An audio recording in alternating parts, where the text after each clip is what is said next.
Up this morning, taken off these last supers.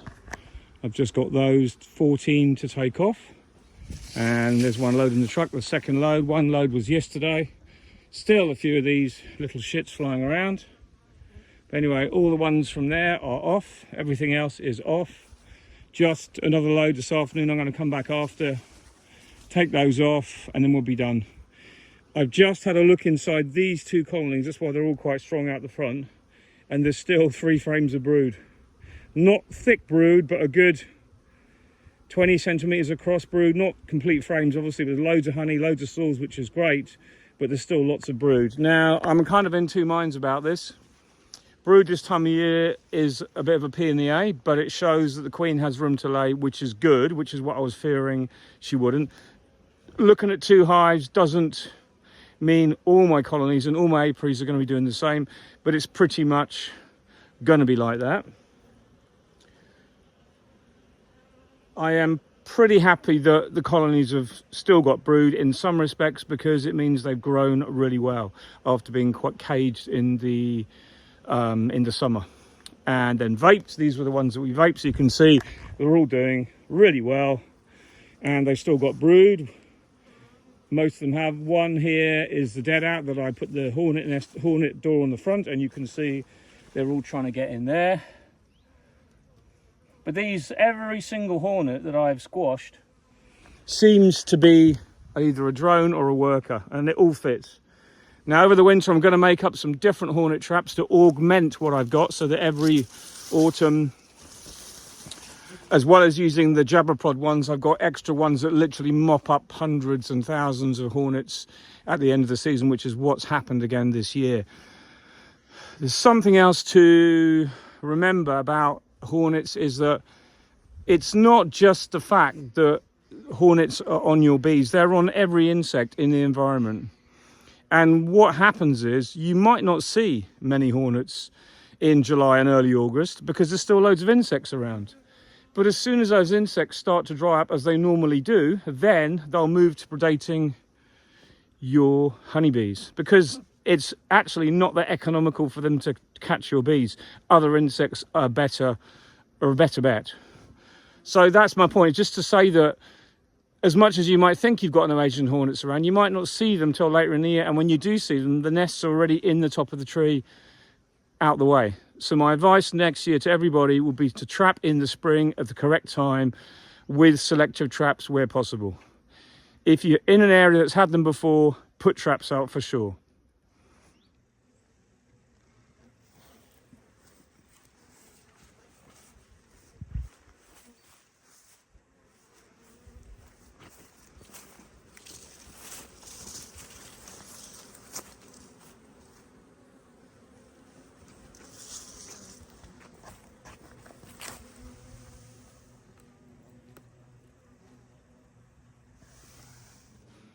Today we are bottling some creamed honey. As you saw, I've got back all the honey supers now, and the last ones have just finished drying next door. They're all going to be gone through and cleaned, as I explained in the first part of the video, so that's one thing. But now it's been a lot of demand for my orders, so I'm super pleased, super kind of honoured to have so much sales of my honey. I've been doing a promotion at my local supermarket, and that's obviously increase the demand, but this order was some creamed honey that I creamed in my Carl Fritz 300 kilo creamer that I did about 6 weeks ago, and I just haven't had a chance to bottle it up. So lots to talk about with creamed honey, but this has been warmed slightly because this creamer has a heated jacket. You can see the jacket on the outside there, and you can see the honey inside. But we keep the lid on because it keeps from any dust from going in, things like that, if there was any dust, but it's unlikely. So here we have a heating element, and the temperature is about 26 to 28 degrees, just to get that honey, creamed honey, a bit more liquid. Well, as you can see, I've bled the valve, because very often you forget that this part can be one temperature, but this part here and the valve can be another. So often you'll get a plug of honey in there that when you open the valve, it won't allow the pressure of gravity to push down on that and push the honey up. But what will happen is my Sweeney pump will self-prime to a certain extent, but obviously gravity will help it. But the level of honey is about there.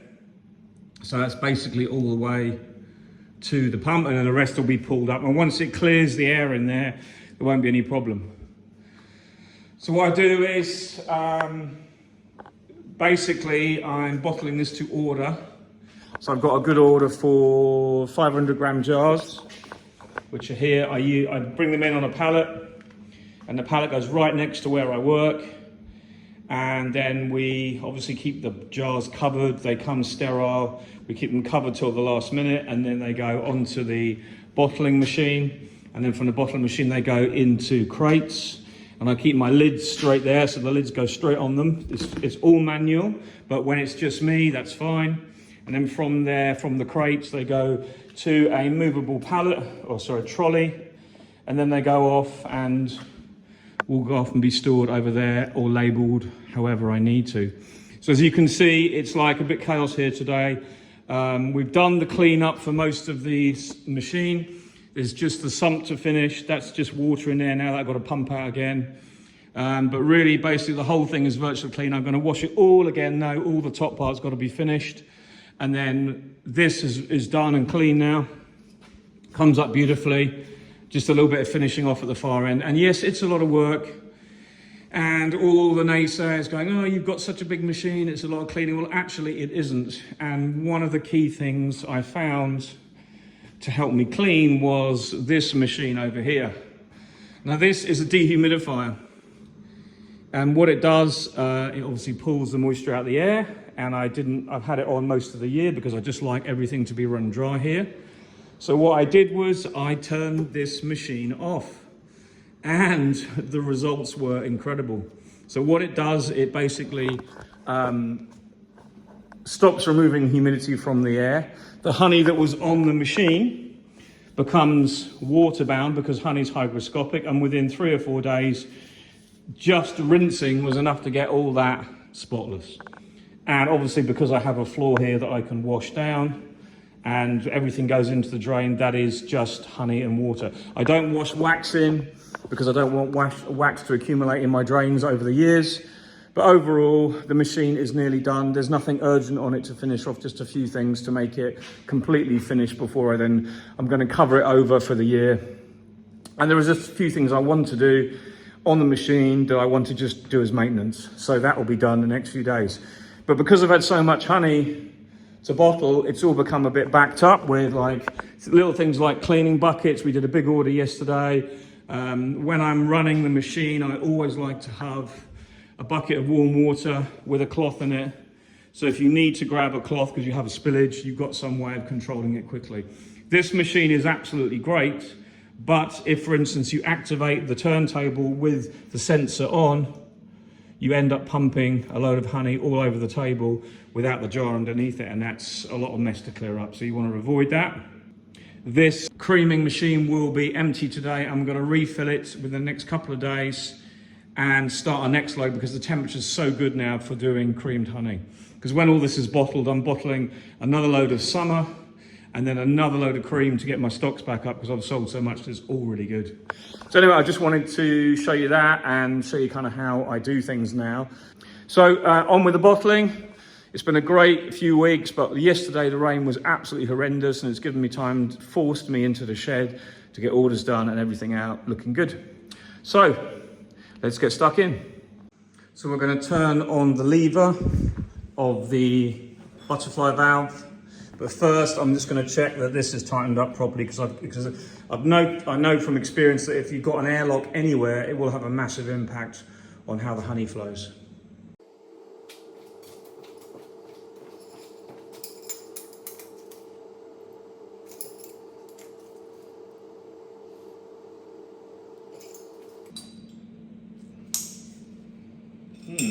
Interesting.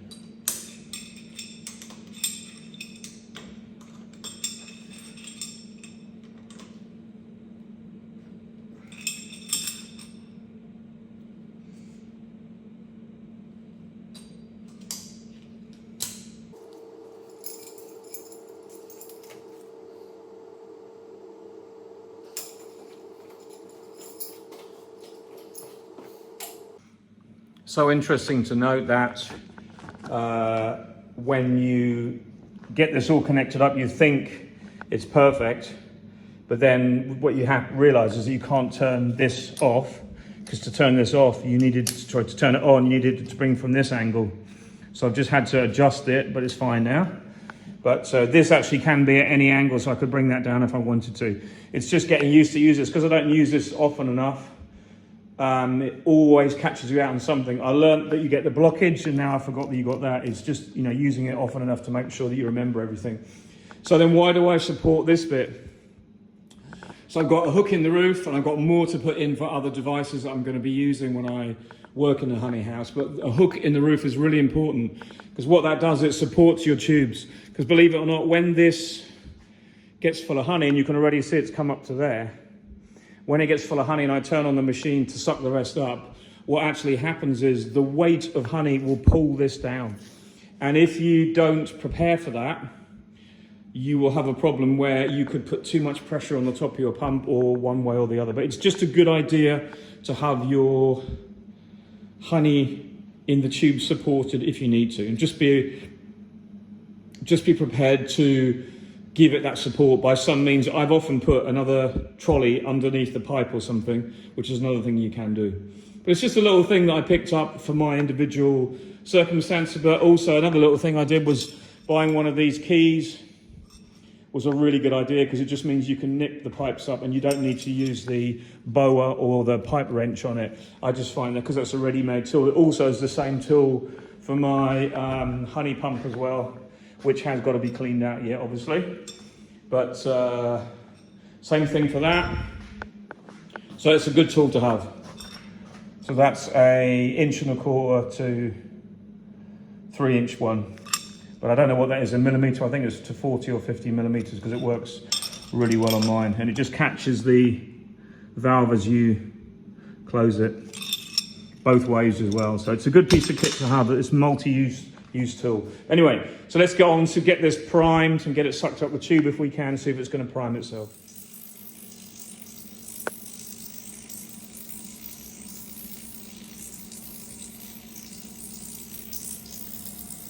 So I had a little bit of summer honey in here that was quite loose that I left, but it's gone in there and it's helped prime the pump beautifully. Look, here we go, it's arrived at the top. I'm super happy with that, I tell you, because there's just enough time for that honey to run into the tube before it runs out of suction there. But we're going to be fine. Just needs a little bit of time to get, once that pulls a bit more and gets those gears coated, it'll be absolutely great. And what I could do is I could stop at this point, but there's no point, because I know that if I just keep it running, it will very soon catch. Here we go. It's just enough coming through now. You can just hear it. And there it goes, completely up to the tube now. And it'll just clear through.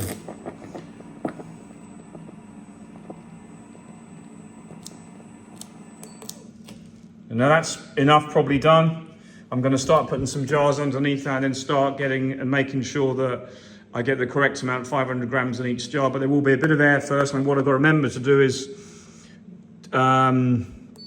go back to the programs, and we want number 2. We want to fill on program 2 and enter. So what I'll do is it's set for a certain amount of weight. It's set for 598 grams at the moment. And what I'll do is I'll put the first, because cream honey has a different density than other honeys. Every honey is unique. I keep these different ones saved, so I can change my program. The first one's for 1 kilo. The second one is for 500 grams, and my third one is 250 grams. So whenever I'm ready to fill, I just put the right one on the screen, press enter, then I just calibrate it after that. So what you do is you have a jar that you will tare with your machine. So you'll get the weight of that jar, and it will be tared.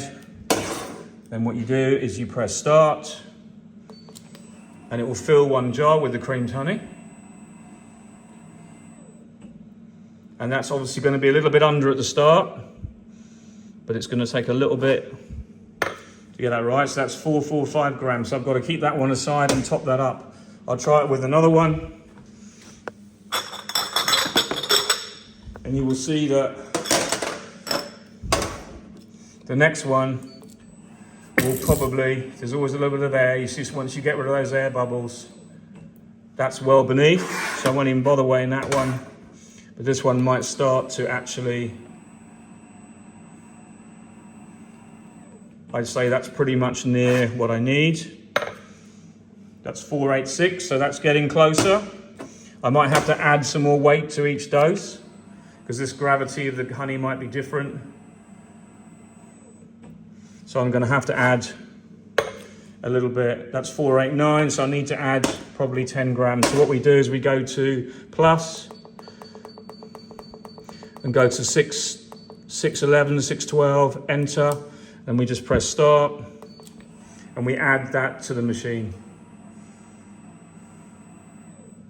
And that's probably going to be bang on.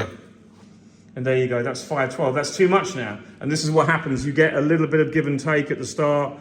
So I'll have to even some up with these. But look at that color of the honey. It's absolutely beautiful. Nice and clean. Beautifully delivered into the machine. We'll try a couple more. And then I'll be able to get the machine running.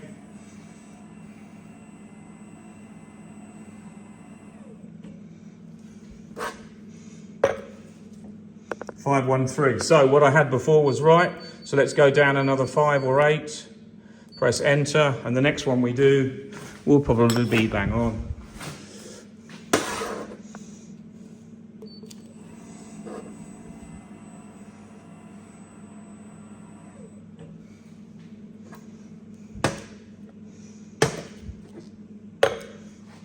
There you go, 506. Now that's to me, 505, 506, that's acceptable. I would prefer to have between 502 and 504.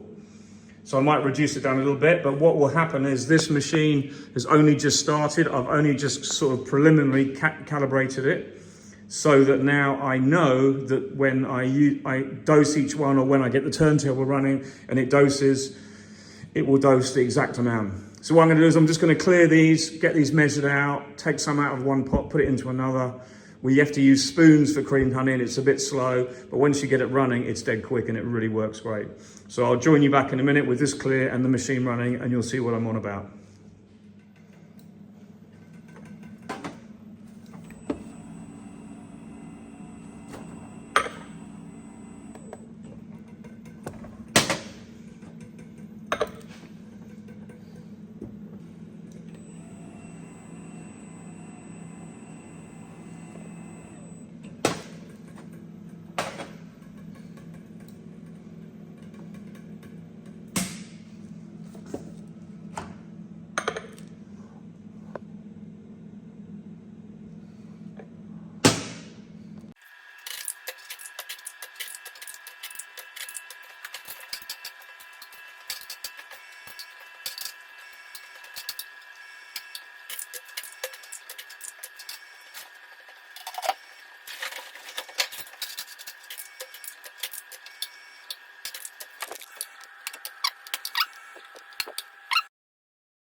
So we've done our bottling today, quite pleased with that, got a good amount done.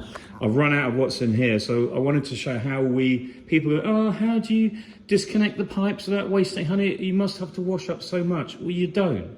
Okay, so this pipe was connected to here. So I've undone it at the 50mm DIN fitting, and that's now draining into the tub. Okay, so that's what's left in the pipe, because it was starting to, air was starting to come in, because we're nearly, if I show you in here, you can see we're right down to the bottom, was just starting to get a little bit of air in. So what I'll do is I will drain this out, but I'm not going to drain this because there may be just a bit more than a bucket full. So I'll open it and walk away. No, I'm not going to. I'm going to leave the heat on for now, but on very low anyway, just to keep that warm. I'm off to the gym in a minute, so I need a bit of time. So in the meantime, you can see this is draining out. There's a little bit at the bottom, and what we do is we'll run one into the jar, and that will just empty what's in the pump, or as good as what's in the pump. And in the meantime, that then will keep on draining over the next half an hour or so till it's virtually all gone. So that is how you basically drain the whole thing down. Then I'll open this valve when I'm happy that there's enough room in the bucket, or I'll put another bucket as well. And then I'll use my cone here. That goes on top of the Sweeney machine, and that allows me to then tip in what is left in this bucket into the hopper, and the hopper will then allow me to dispense the last of the honey into the jars I've got. So kind of that's how it works. You get the beauty of having continuous delivery when you're all connected up and bled dry, and when it comes to the end, then you can use the hopper to just do the last few things. But you waste very little. You just have to have patience. Don't forget, this honey is warmed. This creamed honey is flowing out nicely. It'll take about an hour to completely drip through. But to be honest, I'm more than happy with that. I'm not moaning in the slightest. Everything worked well, 0 spillages today, so everything has been worth doing. I'll show you the honey over here that we've just bottled up. And so that is all of this today that I bottled up. There's about 150, maybe 160 kilos there. So this was the 1 kilos of creamed, and that's the 500 gram of creamed. So this is summer honey. You see how light it is. Oh, that's 1 kilo, and I don't sell many in 1 kilo, but this is from my local boulangerie. They're having this week, a big order to go out for them as well. So there's loads to do, all good fun. Plenty going out this week. I'm quite pleased actually. But that's about it for now. Just more bottling tomorrow and cleaning up. Still got the machine, a little bit of the machine to finish, but we're nearly there with that, as I said before. But it's all kind of work in progress. That's the biggest problem with getting bigger, is 1 minute you're saying, oh, I've got 150 kilos of honey this year, and then you sell it and you're like, oh great, where did that go? And then 3 or 4 years later, you're like, oh my God, I've got 4 ton, and you've got to do everything. You've still got to do all the bees, and you've got to do all the marketing, and you've got to do all the putting into pots. So don't think for 1 second, the bigger you get, the easier it becomes, because it actually becomes more and more difficult. Anyway, that's all for now. Take care. Bye for now.